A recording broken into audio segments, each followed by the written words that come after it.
Halina't ating pakinggan iba't ibang kwento at katatakutan dito lang sa San Horror Stories.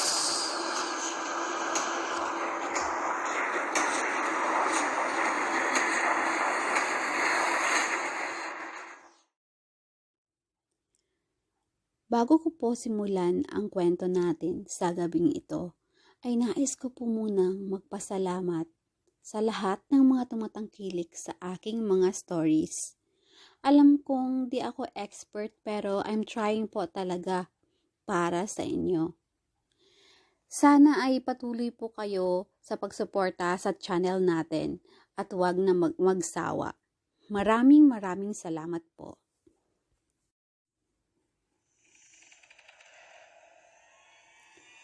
Ang tao, lugar o pangyayari sa kwentong ito ay gawa-gawa lamang. Kung magkataon man na nahawig o natukoy sa kwentong ito ay di sinasadya at lubos po akong humihingi ng pang-uunawa. Maraming salamat po sa pakikinig. Magandang gabi sa iyo, Sal, at sa lahat ng mga tagapakinig. Ako nga pala si Christian at gusto ko lang po ibahagi ang kwento ng aking kaibigan. Tawagin niyo na lamang po siya sa pangalang Jason. Ang kaibigan ko na ito ay sobrang playboy. Laking Maynila kasi, kung kaya laging easy to get na lang ang mga babaeng nakikita niya. Yun bang isang kindat mo lang ay napapasunod mo kaagad. Gwapo rin naman kasi ang mukong na to, kung kaya mabilis makakita ng girlfriends. Ngunit isang pangyayari sa kanyang buhay na di niya makakalimutan ang nagbabago sa kanya ng lubusan. Katatapos lang noon ng klase nila at ang buong pamilya niya ay nag-iimpake para magbakasyon sila sa probinsya. Medyo ayaw sana pumayag ni Jason na sumama kasi siguradong boring doon. Wala siyang mapasyalan at lalo pang mga pakipot ang babae sa probinsya. Ngunit wala rin naman siyang magawa dahil gusto ng mama niya na sumama siya para makita naman daw sila ng lola at lolo nito.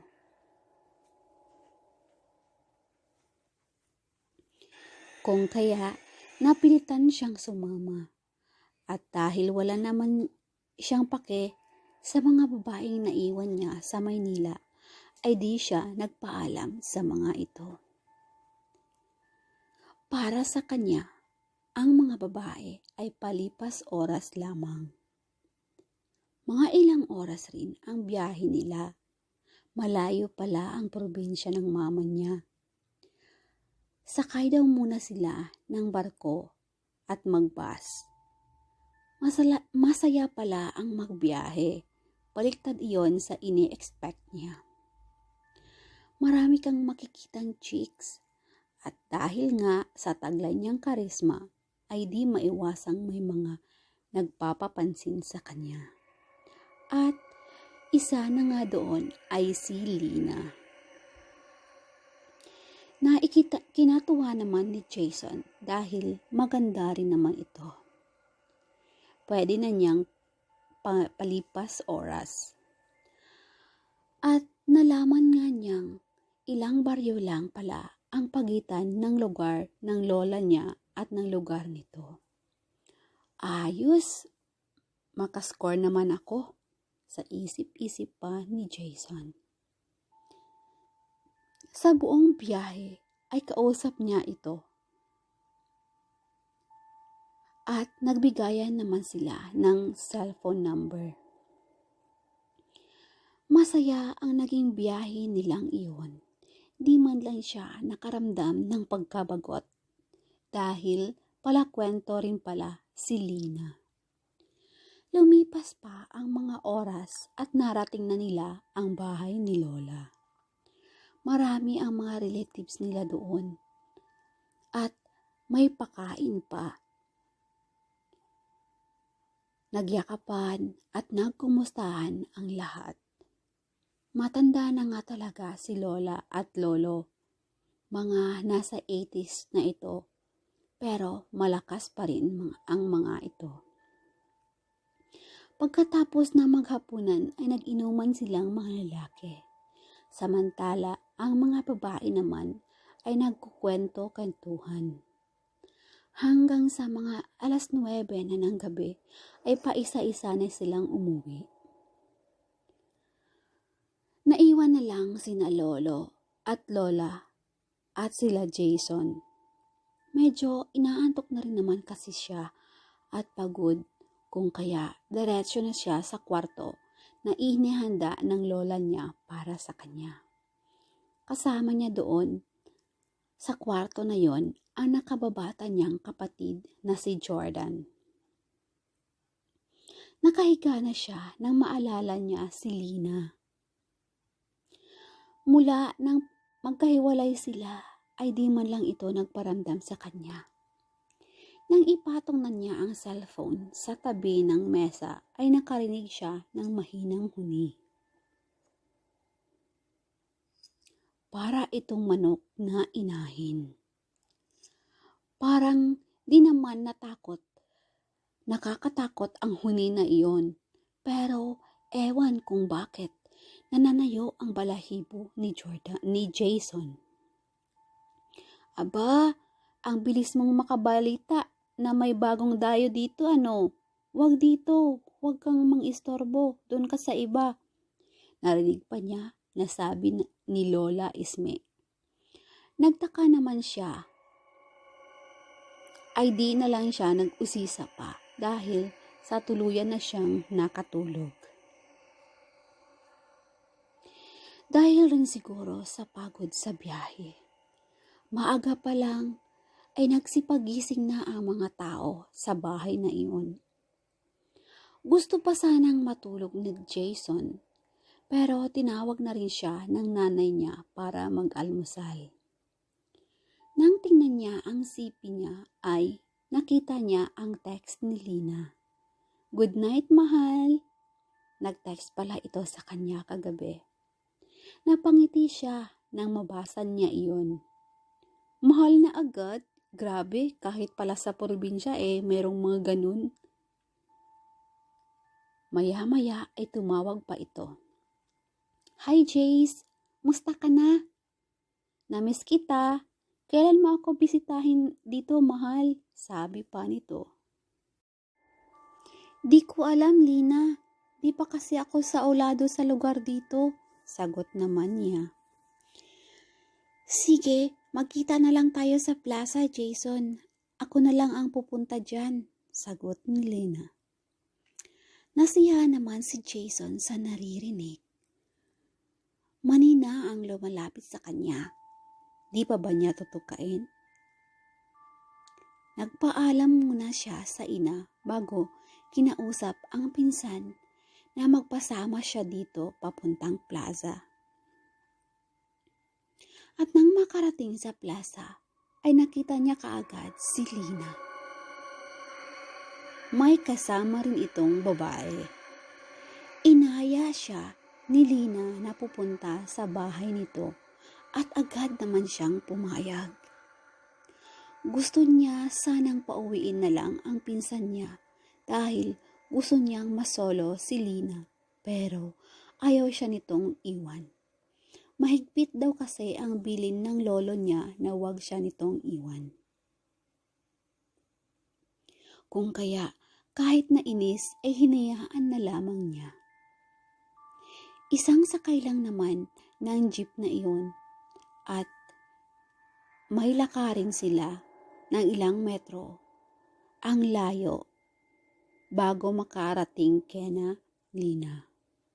Parang bodyguard naman ang pinsan niyang si Carlos na nakabuntot sa likod niya. Ganun din ang kasama ni Lina. Mga hapon na sila nang makarating kay Lina at sakto naman daw na wala ang nanay nito doon. Kung kaya, parang excited na rin si Jason. Parang halata naman iyon ni Carlos na may binabalak si Jason, kaya naiwan na lang siya sa labas. Kunwari naninigarilyo. At kinindatan naman siya ni Jason. Pagpasok ng silid ay agad siyang hinalikan ni Lina. Sobrang game rin pala ang babaeng ito. Dinala siya nito sa isang silid. At yun na nga, nagtsuktsakan silang dalawa. Grabe talaga si Jason, matinik. At nang makaraos sila ay nagbihis na sila at lumabas ng bahay. Makikita mo talaga sa mukha ni Lina na masaya siya. Nag-usap-usap muna sila ng mga kalahating oras habang nagmerienda bago umuwi. Medyo takip silim na noon at nag-aagaw na ang liwanag at dilim. Kaya nagmadali na silang maglakad dahil minsan ay maaga pang gumagarahe ang mga jeep at baka wala na silang masakyan. Sakto namang nakarating na sila sa kalsada ay may dumating na last trip na jeep. Nakauwi naman sila ng maayos sa bahay. Nagpasalamat siya sa pinsan niya sa pagsama nito sa kanya. Kinagabihan, pagkatapos nilang maghapunan, ay tumawag pa si Lina sa kanya. Marinig talaga sa boses nito na masaya ito. Nangumusta ito sa kanya. Pinag-usapan pa nila ang mga ginagawa nila ng araw na yun. At nang mga ilan sandali ay nagpaalam na sila sa isa't isa. Ilang saglit pa ay nakatulog na rin siya. Ngunit biglang napabalikwas si Jason sa kalagitnaan ng gabi. Dahil ang sama-sama ng kanyang panaginip. Nagtatalik daw sila ni Lina nang bigla itong umiba ng anyo. Ang mahaba at maitim na buhok daw nito ay dahan-dahang tumayo. Namumula ang mga mata. Ang pangit ng itsura nito. Nag-uuslian ang mga ngipin. Napasigaw siya sa sobrang pagkabigla. Bangungot! Bangungot pala. Iyon. Sabi ng isip niya nang magising. Basa ang noo at likod niya sa pawis. Ang weird naman ng panaginip na iyon. At uminom siya ng tubig at bumalik sa pagkatulog. Ngunit, lingid sa kaalaman niyang may nakasilip na mata sa siwang ng kanyang bintana. Mapupulang mga mata. Kinaumagahan ay napasukan siya ng kanyang nanay sa kwarto niya at ginising. Ilang beses na kasi siyang tinawag nito para bumangon na at mag-almusal. Ngunit hindi ito bumabangon at sumasagot. Nang hawakan niya siya ng ina ay nagulat ito. Ang init ng kanyang katawan. Nak, tawag nito pero di siya sumasagot. Dali-daling lumabas ng silid si Nanay Delia para tawagin ang tatay nito. Nang puntahan nga nila si Jason ay mas lalo pa silang nabigla. Nagngingisay na ito sa ginaw. Parang hindi maganda ito, Delia, sabi ng tatay ni Delia. Bantayan mo muna siya. Wag na wag niyo siyang iwan. Lagyan niyo ng asin ang bintana.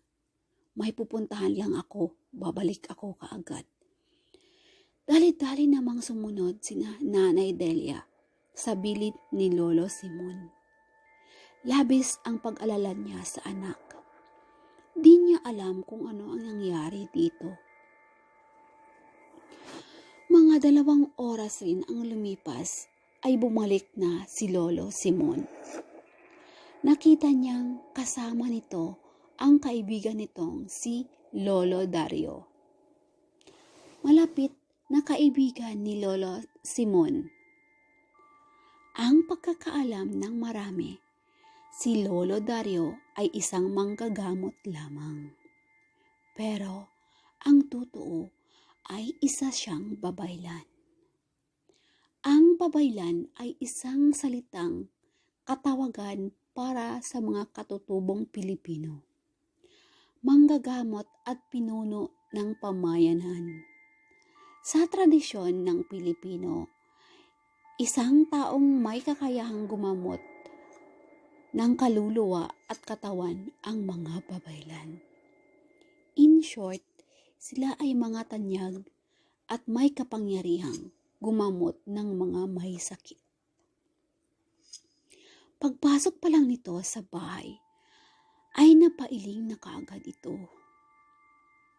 Aba, Simon, maloko itong apo mo sabi pa nito, sabay kuha ng ibang gamit niya sa apong si Joyce. Si Joyce. Si Joyce na mahinhin. Yung kumpletong description ng isang dalagang Pilipina, yung Maria Clara.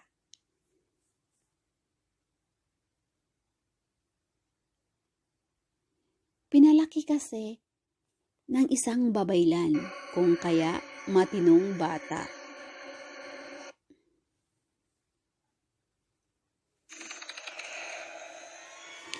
Pagkahawak pa lang ni Lolo Dario kay Jason, ay namulat na kaagad ang mata nito. Animoy galing sa mahabang pagtakbo na hingal. Patay kang bata ka, nakipagtalik ka sa isang aswang? Tanong kaagad ni Lolo Dario. Talagang babaylan nga siya. Kahit wala pang sinabi si Jason, ay alam na niya ang nangyari dito. Napailing naman si Lolo Simon sa narinig. Tinitingnan nito ang anak na si Delia. At si Delia naman ay kanina pang nag-aalalang mukha nito ay napalitan ng pagkainis sa anak. Papagalitan pa sana niya ito nang magsalita ulit si Lolo Dario. Taga saan niyang babae? Sabihin mo at ikwento mo sa akin ang nangyari, sabi pa nito. At yun na nga, nagkwento si Jason sa mga nangyari. Mula sa barko kung saan niya unang nakilala si Lina. At hanggang sa nangyari kahapon. Napasipol si Lolo Dario. Malalim na gamutan ito, Simon. Parang napaibig pa yata ng apo mo ang aswang na iyon. Nais kanyang gawing asawa, Jason. Di siya titigil hanggat di ka mapapa sa kanya. Ayan, pagayan sa'yo. Hanggang dito sa probinsya umiiral pa rin niyang libog mo. Manak talaga sa tatay mo, sabat ng nanay niyang may hawak na walis at ipinalo pa sa kanya. Kanina pa pala ito gigil na gigil sa pinagkukwento ng anak niya. Napatigil lang ito nang magsalita ulit si Lolo Dario. Dong, mahal mo ba si Lina na yon? Tanong nito kay Jason. Naku, hindi hulo. Siya lang naman kasi ang nag-aya sa akin eh. Wala akong gusto doon. Tapos, ngayon pang nalaman ko na aswang siya. Sabi pa nito na parang diring-diri. Natanong ko lang iyon kasi sa gagawin ko ay dalawa lang ang kahinatnan nito. Susuko siya o mamamatay siya. Pero dong, ang pagkakaalam ko, pagka ang isang aswang ay pumili ng mapapangasawa, gagawin ang lahat kahit na magbuwis buhay para lang makuha ka. Sabi pa ni Lolo Dario na ikinalunok naman ni Jason. Bahala siya sa buhay niya. Ayokong maging aswang. Please, Lord Dario, tulungan mo po ako. Pangako, magbago na po ako. Di na ako magpaasa sa mga babae at manloko, sabi pa ni Jason. Napatango naman si Lolo Dario sa mga narinig. Batid niyang may sinseridad ito sa mga sinasabing iyon. Di muna sila umuwi at hinihintay kasi ni Lolo Dario ang gabi na kung saan dadalawin ulit ni Lina si Jason. Hi, di ba Joyce ang pangalan mo? Apo ka ni Lolo Dario ano?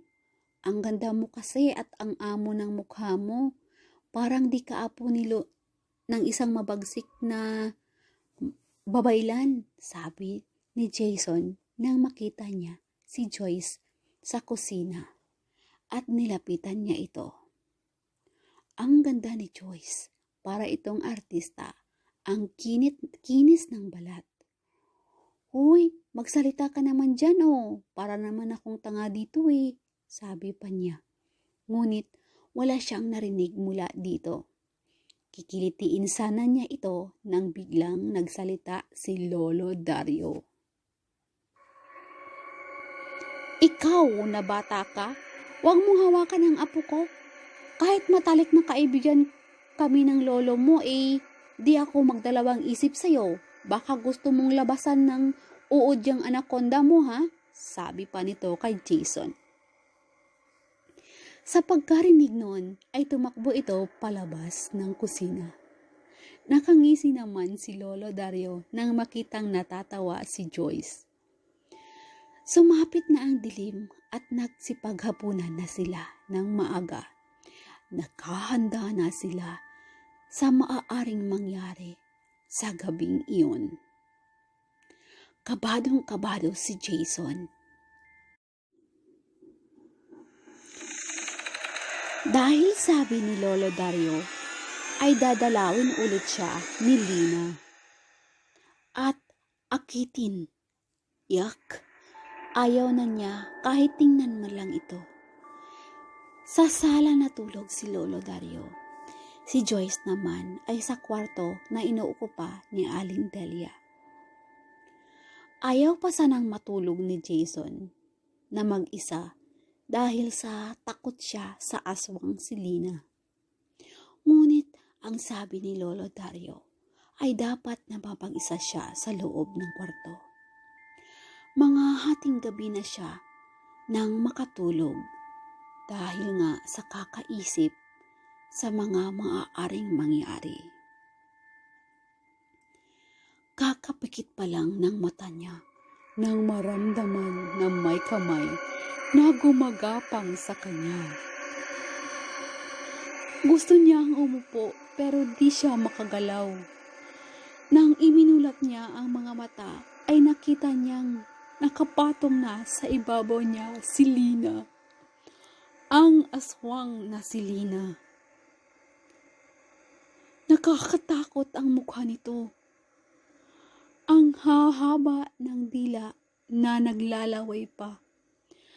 Mga matang namumula na parang luluwa na kumakatitig. Mga ngiping nakausli. Hinawakan siya nito sa mukha. Akin ka lang, Jason. Garalgal na sabi nito. Gustong sumigaw ni Jason, ngunit walang lumalabas na tinig sa bunganga niya. Pababa ng pababa ang mukha ng aswang. Gusto nitong halikan si Jason. Ew! Pilit na nagpupumiglas si Jason. mamamatay muna siya bago ito makahalik sa kanya. Ngunit kahit anong piglas niya, ay di siya makakilos, ni hindi makasigaw. Lolo Dario, maawa ka, tulungan mo ako, sa isip-isip ni Jason. Ang lapit-lapit na ng mukha nito sa kanya. Para siyang maduduwal sa amoy ng hininga nito. Ang langsang-langsa. Akin ka lang, Jason, sabi ulit nito. Naramdaman ni Jason ang dila nito na nasa bibig na niya. Pumikit na lang siya. Nawalan na siya ng pag-asa nang marinig niya ang sigaw ng aswang. Matinis na sigaw. Nang imulat niya ang mga mata, ay nakita niyang may punyal na nakaturok sa dibdib nito. At nakita niya si Lolo Dario na hawak-hawak ang dulo ng punyal na iyon. Noon pa lamang siya nakagalaw. Bigla niya itong itinulak sa ibabaw niya na diring-diri at mabilis na pinunasan ang mukha niyang may natutulong laway ng aswang doon. Nakita niya ang aswang na umuusok. Bilib na bilib talaga siya kay Lolo Dario. Walang bahid na takot sa mukha nito. Gayong siya ay kanina pa ihing-ihi sa takot. Ang aswang naman ay naghihingalo. Ewan kung anong orasyon ang inilagay ni Lolo Dario sa punyal na iyon. Maghihiganti ako! Tandaan nyo, maghihiganti ako! Minahal lang naman kita, Jason. Bakit mo ginawa sa akin to? Nagsisigaw na sabi ni Lina. Samantalang si Jason ay nakatago sa likod ni Lolo Dario. Maghihiganti ako! Huling sabi ng aswang bago ito malagutan ng hininga.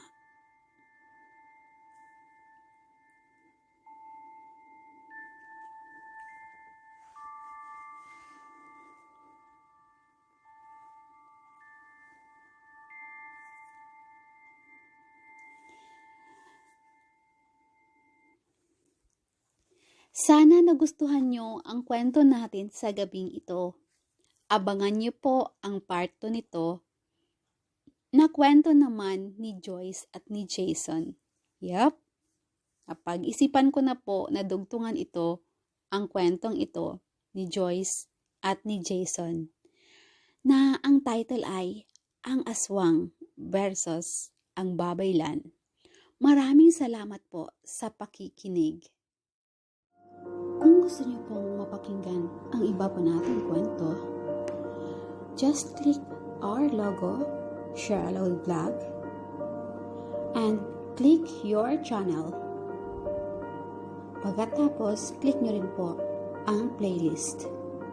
Hanapin nyo lang po ang Sal Love Stories. At ito po yung mga kwento natin natapos ng basahin.